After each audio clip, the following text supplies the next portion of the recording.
Is Michael Lane. I'm the president of Liftport Group, and we've been hosting these podcasts as a service for, oh gosh, I guess it goes back to October last year. And normally it's a Monday, Wednesday schedule for our Dare Greatly program. Uh, but about 6 months ago, we brought on the Mars Society with their Red Planet Live show. And so they host that. We host that for them once a month. And now, with our new client, the Space Frontier Foundation, we're hosting their Pioneers of Commercial Space, their Commercial Space Pioneers series. So, without further ado, we're going to go ahead and showcase that. With Red Planet Live, that's a live show with our Dare Greatly program. Also, that's a live show. Space Frontier Foundation chose to, mostly because of scheduling, chose to do this as a recording and then broadcast. But we're broadcasting at the same time we normally do. Mondays and Wednesdays are Dare Greatly show, and Tuesdays Commercial Space Pioneers series and Red Planet Live. All of these are 5 o'clock West Coast time, 8 o'clock East Coast time. So with that, I'm going to go ahead and fire this thing up. All right. Hope you all like it. I'm pretty excited about today. The road to space isn't paved with technology and rockets alone.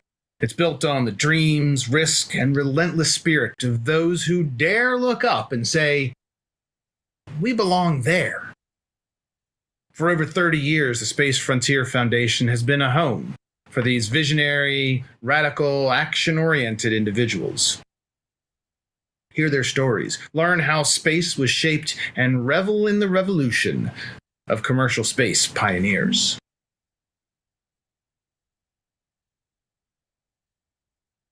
Lori, thanks so much for taking the time to share some of the stories that are very much related to the work that was done by the Space Frontier Foundation. If anyone's not already familiar with Lori, go read the book. Pause this, come back.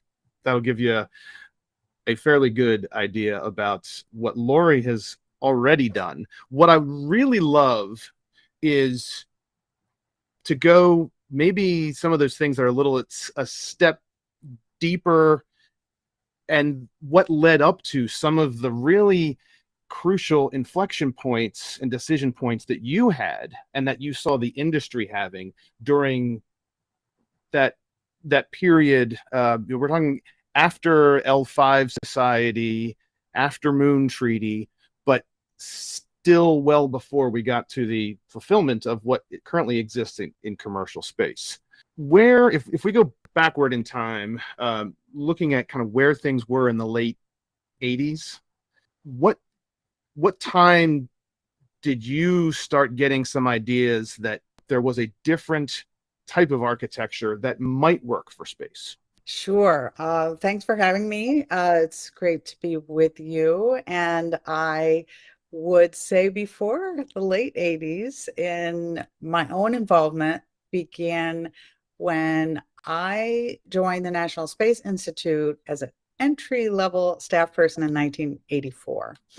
And there was early discussion of a merger with this organization called the L5 Society at the time. And those discussions took 2 years. And while they were taking place, I was not involved in them at all. I was this receptionist, bookkeeper, secretary. That was the job I held in those early days. And the National Space Institute was founded in 1974 by Dr. Werner von Braun, a very tied to industry and hierarchical board structure. So for me, as you can imagine, this was just very early in my career out of college, that the L5 Society merger loomed large because it was going to be an influx of new people. And that's a fantastic thing. We only had 4 staff. They only had 3 staff. And so I was really excited about the merger. And hearing from the National Space Institute side what they wanted out of it, and then getting to know the L5 Society and recognizing we were going to be marrying the grassroots energy of L5 with hopefully the economic financial support of the industry was the concept. And my early memories of understanding beyond what just NASA was doing, which was what NSI supported, were from people like Gary Hudson, who I started going to international space development conferences in those years before even the merger. And I had a background in political science and economics. So a lot of this was to me the economic arguments of lowering the cost of space transportation and settling space. That was something that Gerard O'Neill had first written about, spoken about, taught, and all those early studies that were done made sense to me. And it was the L5 leadership who, just through getting to know them, it became clear to me that yes, they were passionate, but their views were also very well founded, and they made complete sense to me from the beginning. And what I couldn't really understand and started to question early was, why was this very small nonprofit organization the one driving these very thoughtful ideas when I'd gotten to know people very well at NASA. I played on the NASA softball team. It just wasn't something they embraced. These were shuttle years. These were people who felt flying, 6 to 7 shuttles a year was fantastic. Do the thing. Yeah. So this is phenomenal. So you had the NSI direct experience, and then we're seeing this L5. And when you, as with that political and economic lens, how many counterparts did you feel that there were, like when you would show up at ISDC or some of these conferences? Were there other people that were taking that economic approach, or was it a lot more technical sort of discussions and thinking about great technical solutions? One of the things about the L5 leadership that I think was brilliant was it was always married with the practical economic considerations, at least from the leadership that I worked most closely with. It wasn't just the technical. Yeah, there was very early talk of things like nanotechnology and the things like the space elevator that would ultimately really advance the time when there could be true spacefaring civilization, which ended up being something we used in our mission statement. But no, it was, and I credit Dr. O'Neill because that was part of their development as well. That really, and somewhat this idea of always being able to not test or strain the limited resources of Earth, but to tap those from beyond. That was always just, again, so sensible. Of course, it's long term. Of course. But what else was the space program really doing besides those practical economic things? Communication satellites were already a thing. GPS was starting. Remote sensing was starting. And human space flight was just these shuttles. And that was not going to create a spacefaring civilization very clearly. Okay, so that's the space life at that time. What was your non-space life like, if there was any? I know, because space can kind of suck us in and become everything, but do you remember talking to friends outside the industry or family members and trying to explain this commercial appeal of space to people that weren't actually in the industry? Well, that is a question I don't usually get asked. That's a great one, and it gets to a point I like to make, which is this really wasn't very controversial in the beginning. It was Like not. my father was a stockbroker. My family were farmers. They were in politics as Republicans in Michigan, farmers who were doing that, serving their neighbors. And so everything needed to be underpinned in sound policy that helped your taxpayer and expand the economic sphere. I doubt we called it that back then, but we really over time, I think it got more controversial later, maybe because people in the space industry started taking us seriously. But as I would convey, as a 20 something, to friends and family not in the space community, sort of this is our interest. I feel like it wasn't super controversial.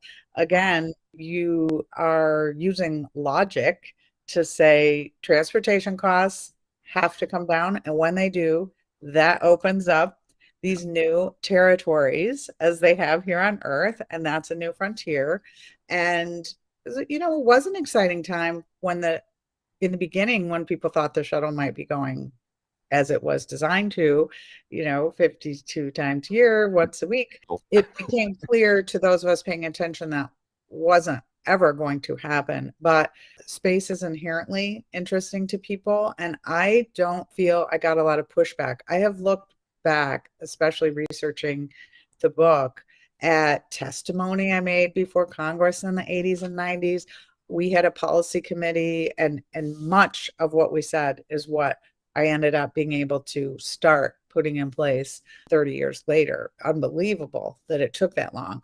But these are things, again, that I believe became more controversial when they started really threatening existing ways of doing business. The truth is, in the 90s, we were doing the X-33 program. We had DCX. There were people focused on it. The head of NASA from 1992 to 2001, Dan Golden, was all aboard this. I took him to Space Frontier Foundation meetings. We had the Space Settlement Act in 1988. These are concepts. And again, driving my interest in writing the book was for people to understand this didn't start with SpaceX and Elon Musk.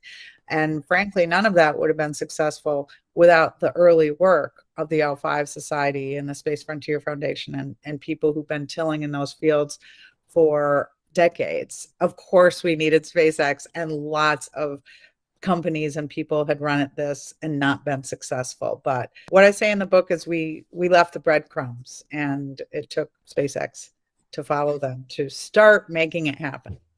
Do you think so? If it wasn't necessarily controversial, then there's some enthusiasm about space, because there's always enthusiasm about space. But was it not as difficult a task back then because it seemed like it was the logical thing?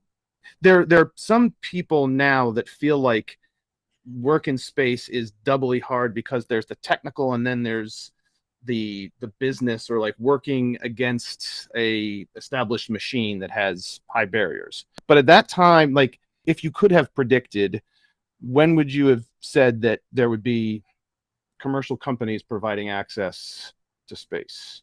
Do you have any idea of what that guess might have been? I think I would have guessed at least 10 years before that actually happened. I would have guessed by 2010, because we were really excited about the X-33 program. Yeah. You can look at any number of decisions along the way.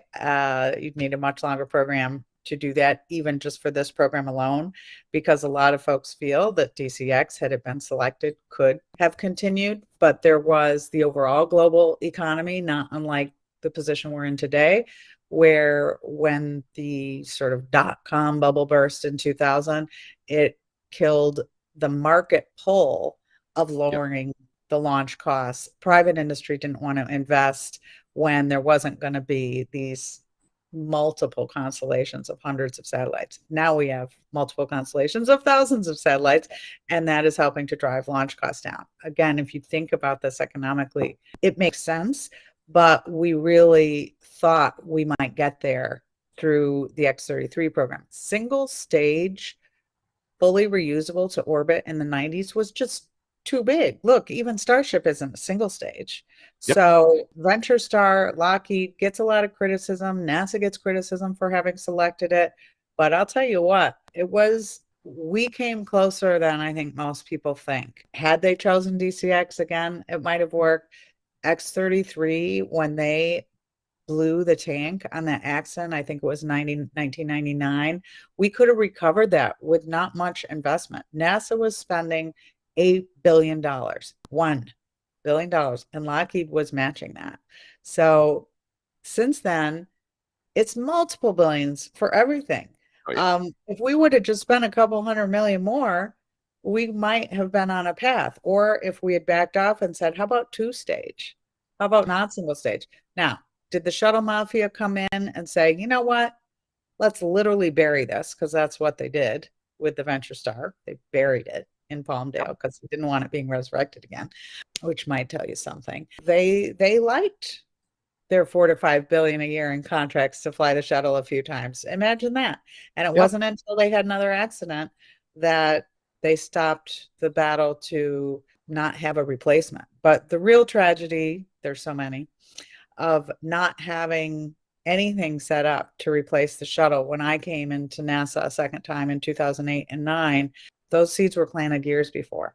How did you, as someone who believed in a commercial, like the correct path rationally, economically, and maybe politically, was a commercial service, when these setbacks to that future started to impose themselves on your worldview, how did you grapple with that dose of, I don't know if it's even dose of reality, a dose of a set of situations that kind of would rock the foundation of your assumptions? Well, I probably more often than any other question get, how did you keep going when it seemed like everyone was opposed, including, my boss, Charlie Bolden, the head of NASA, and so forth, industry, the Hill, I'm being maligned, I'm being criticized for ruining and trying to ruin the future of human spaceflight by Apollo astronauts and so forth. And the answer is the same as these decades earlier lessons that I had learned from the people who came before. I knew it was right. I knew it was correct. And so no amount of just delay was going to help. That was going to make it worse. The people fighting these advancements were the real ones holding back progress in our space program. And I knew that ultimately that would become known. It's just inevitable. You aren't going to continue to get the amounts of taxpayer dollars to send a handful of astronauts into space when there are ways to get there for less. And it just took longer than we hoped. And setting up the policies to make that happen, those ideas had come decades before as well. Doing things that we ended up using successfully, like advanced purchase agreements, called them anchor tenancy, doing demonstration missions for technologies. Those were tried and true methods that we knew were the best path. So I didn't react as well as I could have. And I also get asked a lot, would you do things differently? Of course. I'm not, in my view, a thin-skinned person, and I don't try, I tried not to be, but it was pretty frustrating. And at times I let that show. Part of that is also strategy. Like, are you kidding me?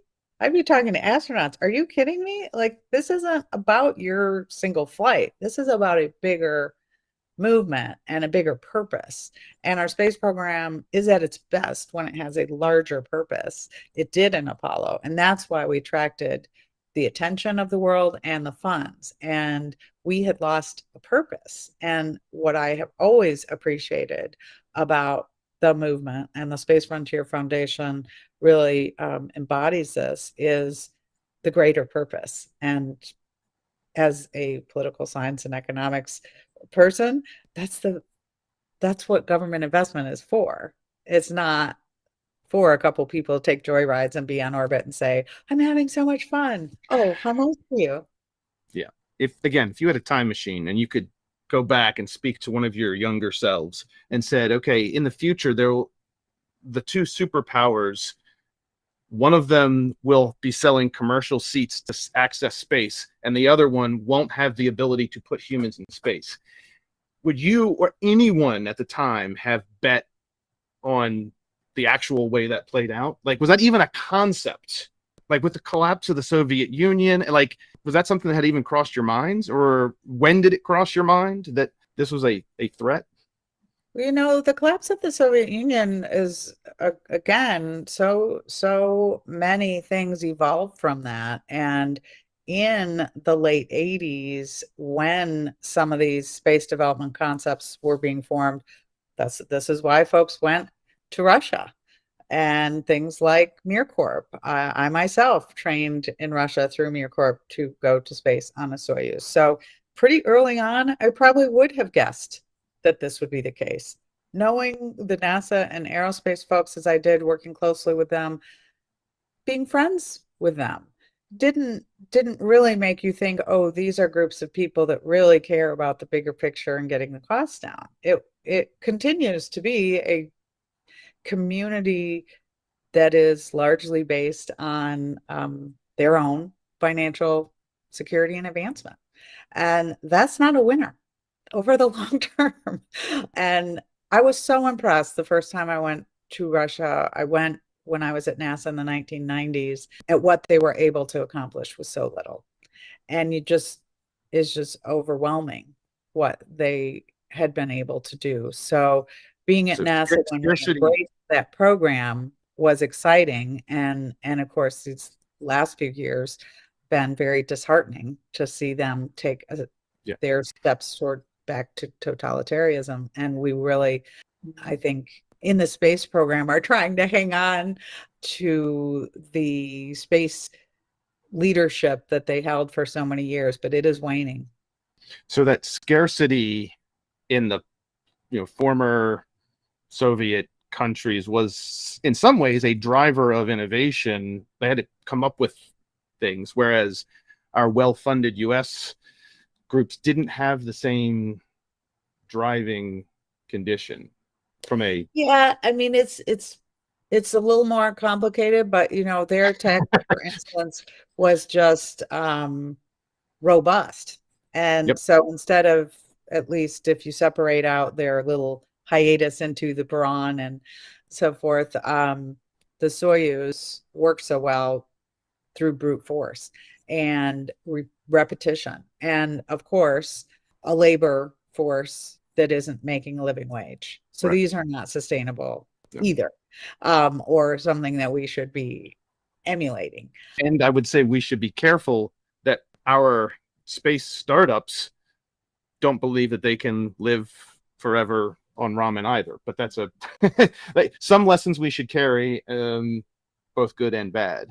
So you talked about withstanding criticism and attack. Were there times where it wasn't person versus person, but just you versus the universe, where things just didn't seem to be going the way that your mental model of the world was, and you actually thought about cashing in and going and doing something else with your life? Because I will tell you, I've faced that existential crisis in this industry, and I know other people do as well. I'm not, if you didn't, don't don't have to make it up. But like, were there times of like, yeah, this might be the right answer, but I still don't know if I can be the one to keep doing it? Well, I did end up leaving NASA in 2013, and that certainly had something to do with it. But before that, I really did not ever feel like giving in. It felt like we always had a team of people. Again, I came from the community that stood with me the entire time. And I always tried to make it out to the Space Frontier Foundation and NSS conferences and so forth, because I would say, you give me strength. But within the Beltway, the big lobbyists, the astronauts, most of NASA's leadership, they were vehemently opposed and tried to attack me personally. I share some of this in the book. I hadn't put it in the book, and my deputy said when she read it, "You didn't put in the dog poop. Don't you remember someone sent you dog shit once?" I'm like, "Oh, I blocked that."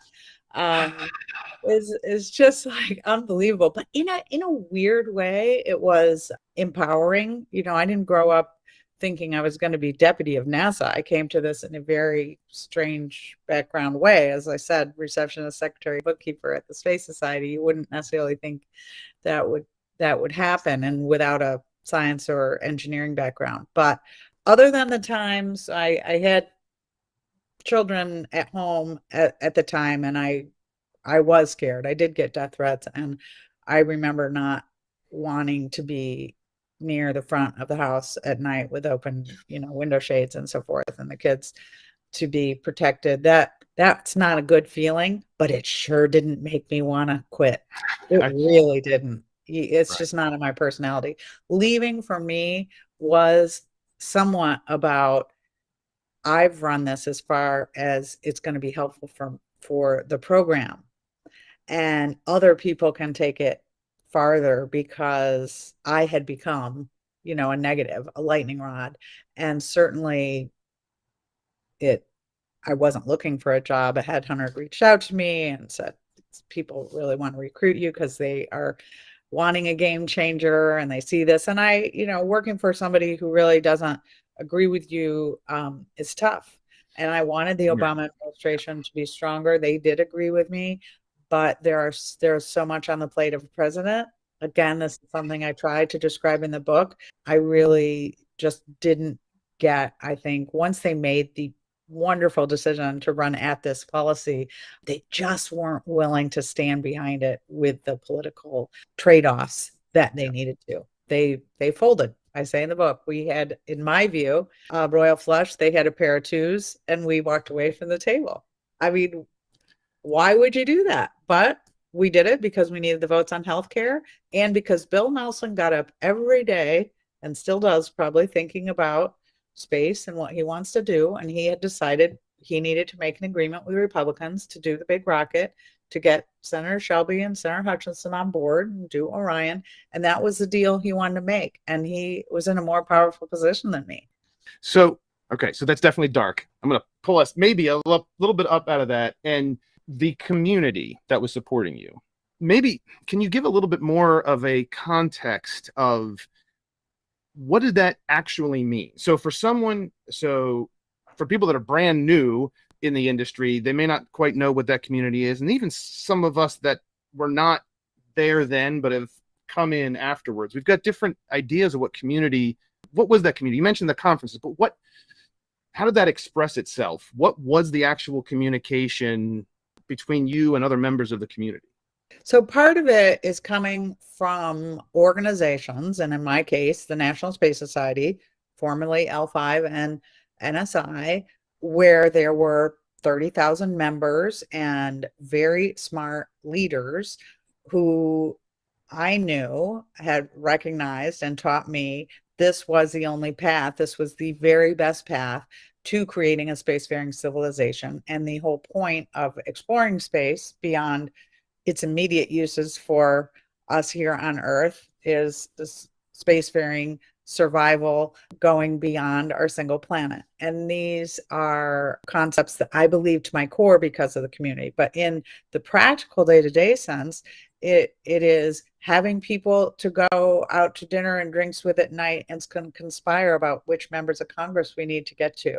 I called them my kitchen cabinet. At this point, the Commercial Spaceflight Federation were some of my closest allies and part of that community.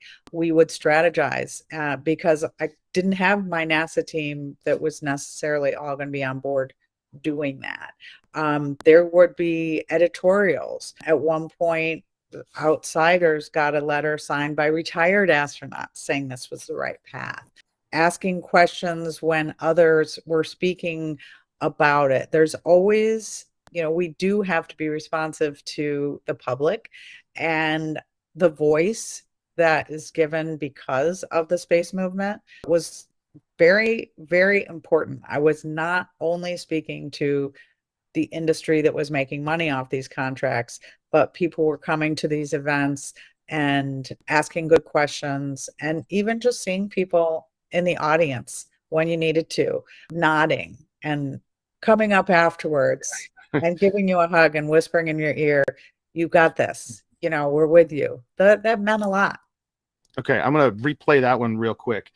Even if when you get off stage, there's always a line of people that want to come over and they want to tell you that they love you, or they want to pitch their idea to you or whatever. But one of the things that was particularly valuable to you was those people that would just come by and give you a nod or would catch you afterwards and just say, keep it up, well done. Well, and of course, I mean, I knew them, and I could also get them assigned to things. Something that, gosh, it's overlooked a lot, but the Augustine Committee we came in with, and they were absolutely a critical step in getting this policy, because here were these, top of their field people who acknowledged that commercial space was the way to transport astronauts in the future. And when Dr. Sally Ride told me they had all agreed to that, I knew that one of the people who was absolutely critical in making that happen was Jeff Grayson. Well, Jeff, we had gotten appointed to the committee. I knew I could get one. I had shot to get one person that was not from, the typical traditional bureaucracy. And he was just the perfect person. He was technical, he was credible, and he made his arguments in a way that others could see them. Like, these are all really important people along the way. And having Jeff there as the Augustine Committee is briefing, and you're looking at him and you're knowing we are in sync on this, those are really important moments. And the last thing you want to do is leave people like that hanging. I was representing, it was, there's so many analogies that are funny, but, not many people who've grown up with these communities get to a role like that. Scott Pace is another one. And Scott and I have talked about these things. Scott also came from the National Space Society. He didn't take as much as I did, I guess, from the commercial elements, because I thought sort of went to the dark side a bit when in the policy world. But we all know what he really believes, and everybody has a master, and he had worked for Mike Griffin, who felt that the government needs its own systems. Hey, it's an argument to have. Yeah. It's a debate. Honest people can disagree. So yeah, I really could have written whole chapters on the support from the movement. And I do know that a lot of times they had taken hits and been maligned, but they'd also recruited people like Newt Gingrich as a freshman congressman, who he believed in everything we believed in. There was George Brown, the Democrat leader of the Science Committee back in the 80s, sponsored the Space Settlement Act. These weren't nothing. They didn't amount to much on their own, but over time, they built up to a point where when I was in there, enough, again, they tilled the soil, planted the seeds, been watered, fertilized, and we're starting to grow. And so that community, and this is, I think, a real critical thing for people today to understand, is there were a lot of, it wasn't a single institution that took on this mantle and said, let's do it. It was individuals, not companies, individuals that were really driving this change, and a loose collaboration. Mostly, it sounds like it was, if it's dinners and things like that, it's understanding, it's a real politic, I guess, right? Like, yeah, very loose, other than once I was appointed to lead the transition team, I was able to select a small team. George Whitesides, most notably, who had been executive director of the National Space Society after me, he and I got to work right away before even the election. It's all secret then, and if your candidate doesn't win, it's never announced. But early on, we had done the work, written this up, we're ready with what we wanted to propose, and I was working the transition team on the larger side. The Obama team was led by Tom Wheeler, for instance. He ran all the science and technology agency transition teams, and he was easy to convince of this. He has background, he became the chair of the FCC. So commercial things, working with the private sector, these were all very easy concepts, and recognizing that you want to leverage the government's investment. So having a combination of insiders like that within the Obama political leadership helped as well. Is that untowards or unseemly, or somehow, because there's some people have a framework that says, oh, you're wall and you're not supposed to talk to people. And I obviously don't have that opinion, but did you find that there were people in government service that thought it was a bad thing to talk to people outside the building? There might have been some, Okay. but it's again sort of in my background, like I'm very well versed on the fact that you're there representing the people. It would be Yeah. weird not to talk to them. And I'm a big believer in no one person can know Yeah. everything. And the secret shouldn't be any secret. It's all about people. You bring together smart people and listen to them and take those ideas forward. That's all I did. That's all I did. And finding the smart people who can take them the next step. And for people in your workforce, being able to fuel them with, the support they need to take those ideas further. Where my challenge came was when there were people who just nonsensically, to me, didn't want to follow the guidance we were given by the administration when we were part of the administration. That's what's unseemly, frankly. Yeah. Looking to the outside is the whole point. I considered my jobs when I have been in government just a huge responsibility to represent the public, and the non-vested interest public is probably going to give you better advice on this than those who stand to make a buck off a certain way you're going.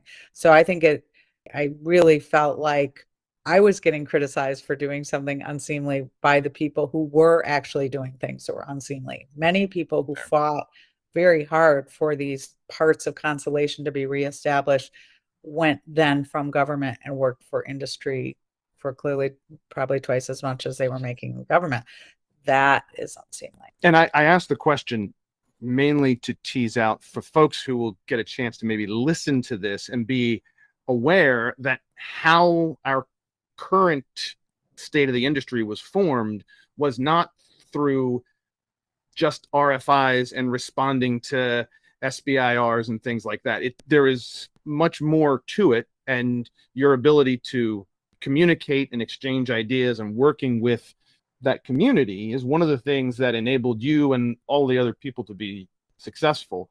Newer entrants into this industry may not have that same idea and may believe that it has to be more formal. So, well, there comes a time when it does have to be more formal. Yes. And once RFIs and RFPs and things are presented, there are legitimate rules that I more than followed because I believe very strongly, when everybody's against you, they're going to use any little thing possible against you. So we couldn't make any missteps. Yeah. And I know I upset some of my friends who worked in these companies. For instance, when we had the competition over Pad 39A and SpaceX and Blue were both bidding, and I'd had friends, I think, on the Blue side calling, and I couldn't return the call and didn't talk to them until it was over, and they were furious. Like, no, you didn't want me to do that. You wouldn't have wanted me to call you. And we're friends. Yeah, we're friends, but you also work there, and I'm not on the source selection committee. So yeah, it's not technically illegal, but it's not a good look. No. Yeah. Absolutely. Tell me, a lot of enthusiasts in this industry, how did you navigate and choose to engage with maybe some of the more extreme crazies in our fine industry? Like, and I mean that because all of us at some point might be that crazy, but like, how did you figure out where to place your time and which crazies did you talk to? I would guess that my level on the crazy scale modified over time. I learned to embrace the crazy. I have learned to embrace the crazy over time. I think early on, of course, you're early in your career, although I was very much enchanted with the L5 Society's energy and intellectual integrity. Sure, some of those advocates maybe weren't the most presentable in a Washington party circuit. One of my friends at NASA actually referred to me throughout my time at NASA as Wendy. So Wendy is a reference, I think, maybe it's Marilyn, to like the normal looking character in the Munsters or the Addams family, Okay, yeah. and all the other family are like monsters, but they treat her like, oh, you poor girl, you look so plain. And but I fit in with the outside world. So I was a crazy who could jump the Pants. shark and Yeah. work at NASA and work for the and fit in. You know, I spoke traditional aerospace. I had a space policy degree and could go to parties. And but the truth is, I think crazy is something that it's just not a real problem. You have people who are very smart with excellent views, and we shouldn't discount anybody over how we think they might present themselves. So I get the question, and I really feel like there is certainly a libertarian element in the Okay, good. L5 society. And so I was working in Washington, D.C. my whole career. So of course that is viewed as an outsider, like, oh, you know, they don't even want government. Well, I grew up in Michigan with a Republican family who believed very much in limited government. And that wasn't, to me, that radical of an idea. And of course, the government was never going to pay for us to create a spacefaring civilization. We had to find an economic pull, a driver, a market for these things in order to lower the costs. Those are all things that maybe it takes some level of an eccentric person to really make happen. Yep. The whole moving the Overton window of what's allowed to be discussed.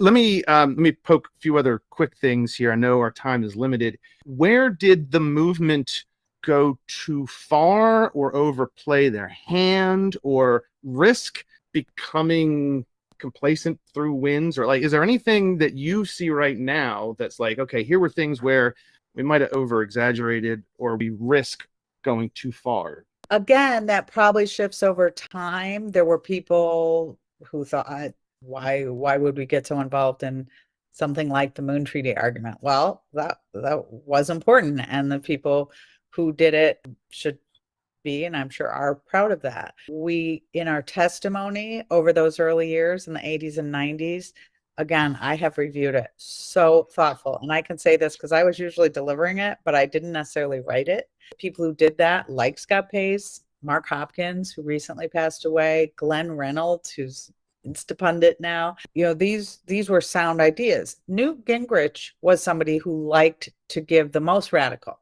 approach. And so that was maybe sometimes just because it was him later on seen as an outlier and something to push back on. I don't think really, I think the pushback started being a bigger problem when we really started succeeding. And today, of course, we have the issue of the billionaires.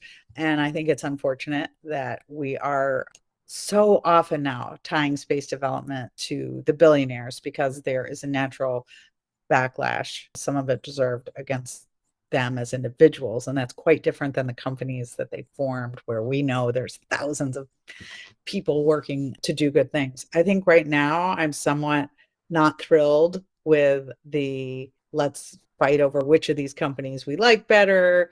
I'm known as someone who thought it was not a good public policy decision to build the SLS in Orion.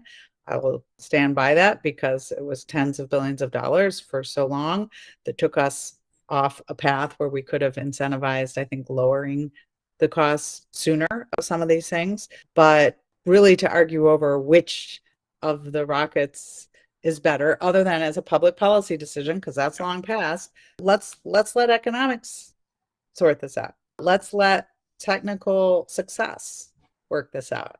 I think that's fair, but I'm also somebody who's not super conflict averse, as you might guess, and so a little conflict, that's okay. So I'll ask this as the last one. As we're talking about the Space Frontier Foundation, picking up the legacy of all of the work from L5 and NSS and you and all of these people that have moved us forward, what are some of the things? Okay, I'm sure there's some great high, well, we should be focused on these sort of economic programs, but what are the sort of things that would be the support for this industry? The the new version of the community that you drew upon, what are some things that you would recommend that we do now in order to build on the work that you've done? I think there has been so much positive development in the area of organizations supporting space activities. And I don't even like to call it the space program because that's not really what it is. And so you get these groups like Space for Humanity. There's, of course, several Mars focused groups where the lawyers are looking at the treaties and regulatory environment. That's all really important and takes me back to a story I simply must tell for this show because I remember the conversation that Rick Tumlinson and I had when he decided to start the Space Frontier Foundation, and he was nervously telling me. So by now I'm the executive director of the National Space Society. Ooh, okay. Ooh, big time. And he was a board member, and really the merger, while it had taken place, the staff had merged, we had chapter leaders who were board members. There was still tension between the activist side and the more traditional side. And Rick really felt that we were not an activist enough organization. And that's, I think he can tell you in his own words, but as he relayed it to me, he felt it was time to start a more activist group. And he wasn't doing it to disavow NSS. And he wanted me to know that. And my reaction at the time, again, I remember the conversation was, I think that is a wonderful thing to do. Maybe a bit of it was, yeah, I'm trying to testify before Congress. I'm trying to keep NSS in these things. I was appointed to the NASA advisory board. Like, I'm trying to be Wendy or Marilyn or whatever that woman's name is. And that's fine to have more groups. We had often talked about, we wanted to be like the environmental movement. And I said, just think if like the Wildlife Federation didn't think we should have a Sierra Club. You don't get to do that. And by the way, they're stronger because they have hundreds, probably thousands of environmental groups. And the space movement, as we mature, can follow that model. I was never this, oh, we need to keep everybody. And groups have grown up around what used to be. National Space Society was one of the first, starting in 74. Planetary Society came along later. The Space Foundation, I was at their conference a few months ago, and it's just amazing what's taken place, each with a niche. And my funny comment to Rick was, no, if we're like the environmental movement, you guys can be the Earth Firsters. I don't know if they're still around, but they were the ones sticking spikes in the trees to Anarchist cookbook or something like that. Yeah, that was yeah. And I probably didn't want to work for them at the time. I later maybe became more of a Sparks in the Trees girl, but Spikes in the Trees. But I think that was an absolutely positive development as we continued, and there have been so many. So I would say, in answer to your question, that path we're on is a good one. I do really think there needs to be more focus on sort of our laws and regulatory environment. Often technologies precede our ability to manage society within them, but we are there, and it is limiting. It is going to limit our advancement if we don't get some of those established. And that's where I think I have a bit more concern with the billionaires, because it causes different types of communities to say, wait, I don't want these individuals deciding what the space frontier is going to look like. And that's you can understand why there's that hesitancy.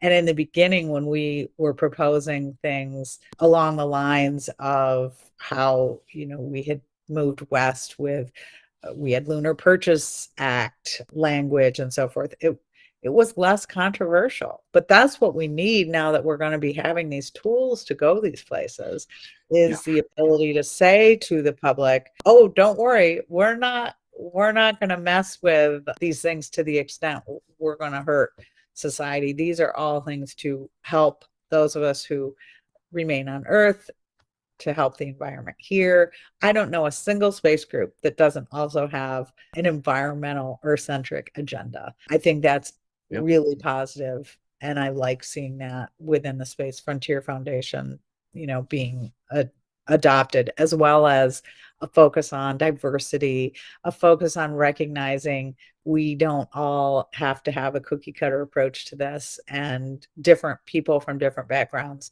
are what make us stronger. And that community, for me, as I came into the industry, Space Frontier Foundation was home. Like, there were plenty of other places that I went, but when I was at the conference or with other people from the foundation, it felt like, even though I wasn't a space guy, it felt like home to me. And it sounds like you had a similar sort of group that felt like home, that wasn't necessarily inside the Beltway, which is phenomenal. And hopefully we'll be able to keep doing that for more people to come. Yeah, and it's just so important. I didn't grow up around DC. As I said, I grew up in Michigan, and I remember when I moved here after college, and my family said, keep in mind that really isn't where it all happens. And they urged me to continue to subscribe to things like the Detroit Free Press to see what real people care about. And I think that does ground you. And again, especially you're in government. When I was at the National Space Society, my constituency was those 30,000 members, each paying $30. And it was easy to represent them and their views. But when you work for NASA, it's really the public that has a much broader agenda.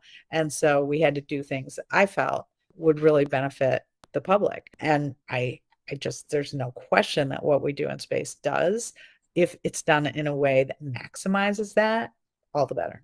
Lori, thank you so much. To anyone who is watching this, make sure you read the book twice even, or you can even listen to it, because you read your own book. So thank you for doing that. So it actually was your own voice, which is phenomenal. Thank you for all that you've done and for the insight that you're providing for those of us who are trying to bring more folks into the right way of thinking about space. Again, thank you for having me. It's good to be with you.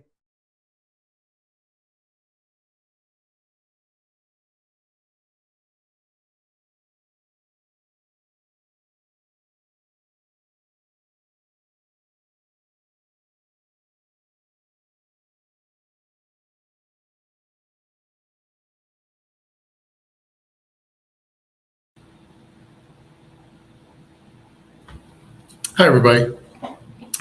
Thanks, everyone, for being a part of this. I'm going to stop sharing that. Sean, thank you for being a part of this as well. Absolutely.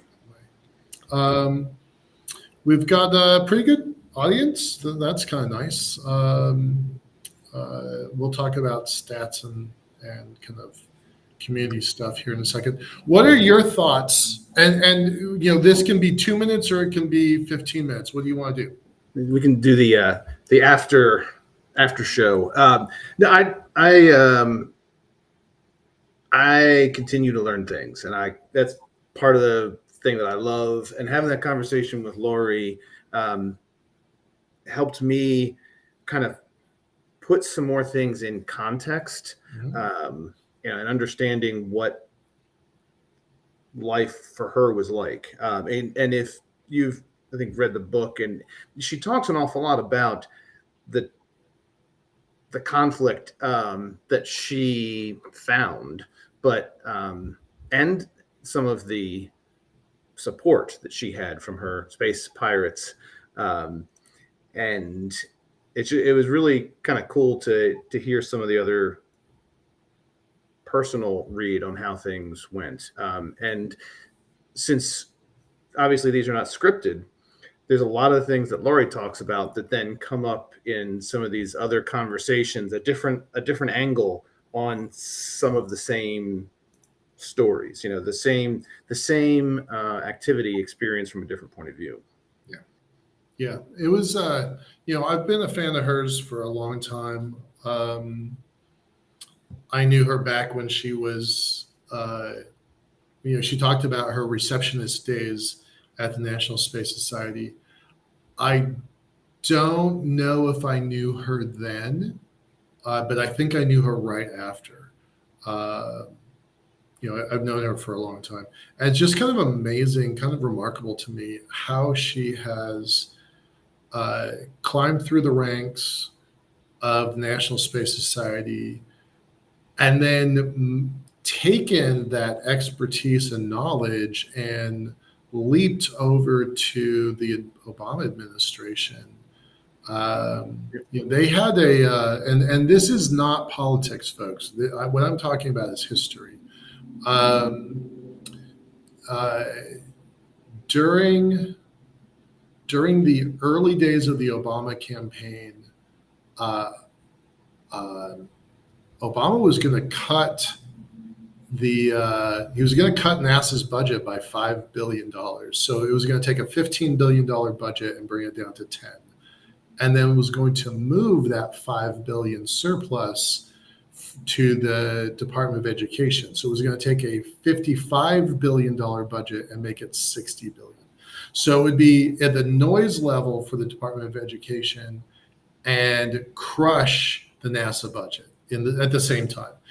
And it was during the primary process, Hillary Clinton had bowed out and moved over. Clinton had a really strong space program. That's where Garver came from. That's where George Whitesides came from. And so they moved into the Obama camp. And this is pre the election. This is before the election.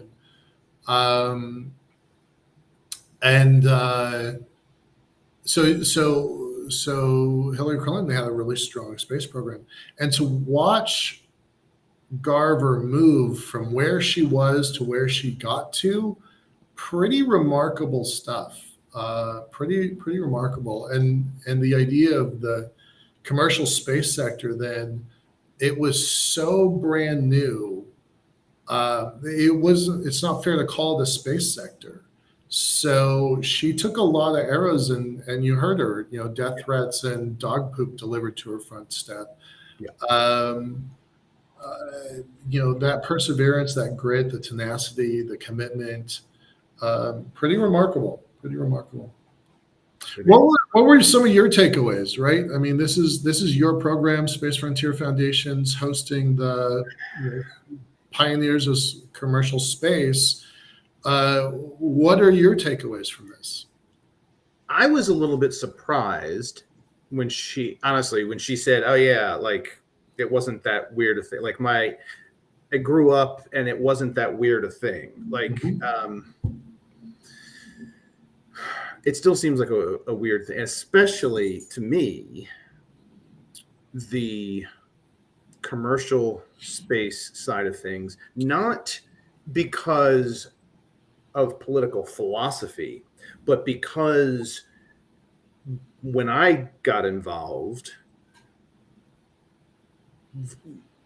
commercial space was already was making progress, but definitely looked down upon by everyone that had any experience.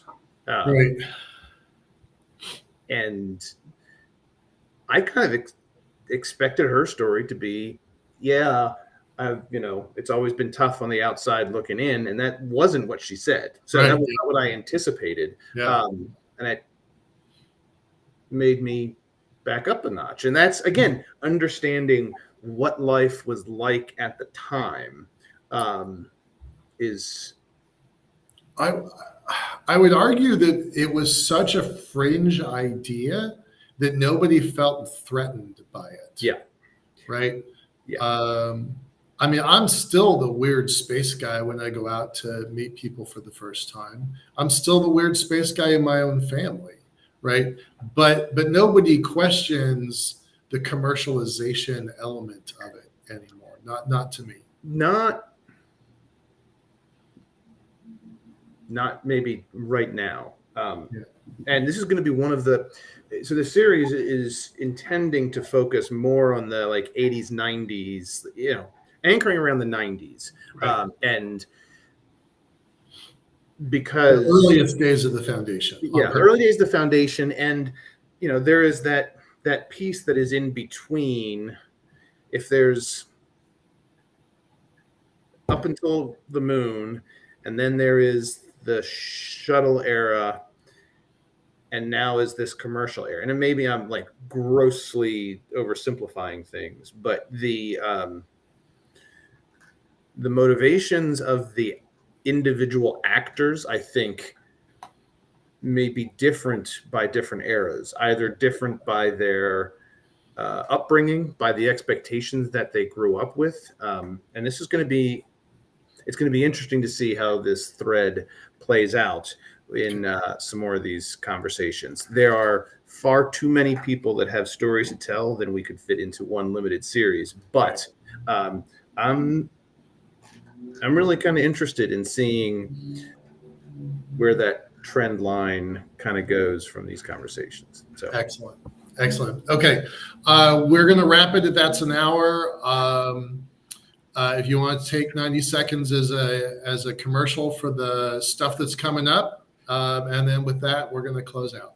Yeah, coming up, we're going to get some stories about the founding of the organization, and about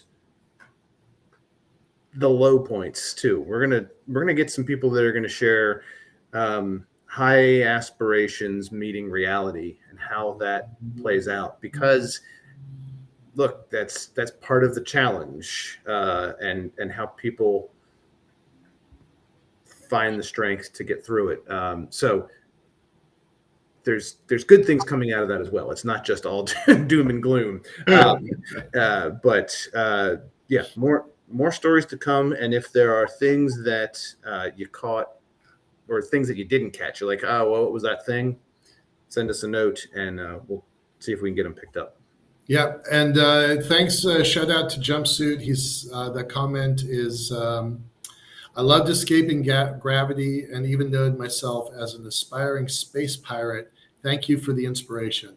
Thank you for joining our show, and come back every Tuesday at 5:00. We've got Space Frontier Foundation 3 times a month and Mars Society 1 time a month. And we love having y'all. Thank you. Have a great night. Bye-bye, y'all.